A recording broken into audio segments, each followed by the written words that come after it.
मराठ्यांची पाटीलकी रद्द या सोशल मीडियाच्या पोस्टवर मी 2 मिनिटं बोलण्याचा प्रयत्न करणार आहे.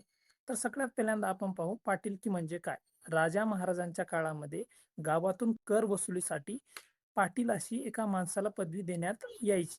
त्यामध्ये पाटील, देसाई, देशमुख असे भरपूर पद असायचे. त्यानंतर आपण पाहिलं छत्रपती शिवाजी महाराजांच्या काळामध्ये कर वसुलीसाठी आणि स्वराज्य वाढवण्यासाठी पाटील या पदाची नेमणूक करण्यात यायची. त्यामध्ये वंजारी, धनगर आणि मुस्लिम धर्माचे पण लोक असायचे, म्हणून तर त्यांना आपण या काळात पटेल असे म्हणतो. आणि त्यानंतर जर पाहिलं तर या स्वतंत्र काळात, भारत स्वतंत्र काळामध्ये पाटीलकी म्हणून आपल्याला एक नाव लक्षात आहे, ते म्हणजे पोलीस पाटील. तर हे पोलीस पाटील पद मिळवण्यासाठी जातीचा मार्ग नाही, तर हा परीक्षेचा मार्ग आहे. जर परीक्षा आपण पोलीस पाटलाची पास केल्या तर वंजारी, मुस्लिम, मांग, मातंग व इतर धर्मातील लोकांना सुद्धा ही पदवी मिळते.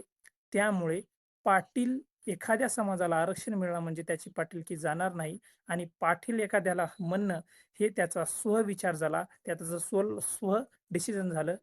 पण तरी माझं एक स्वमत आहे की जातीपेक्षा नाती महत्वाचे असतात. त्यामुळे सोशल मीडियावरील असे पोस्ट पाहून स्वतःमध्ये मतभेद करू नका. धन्यवाद.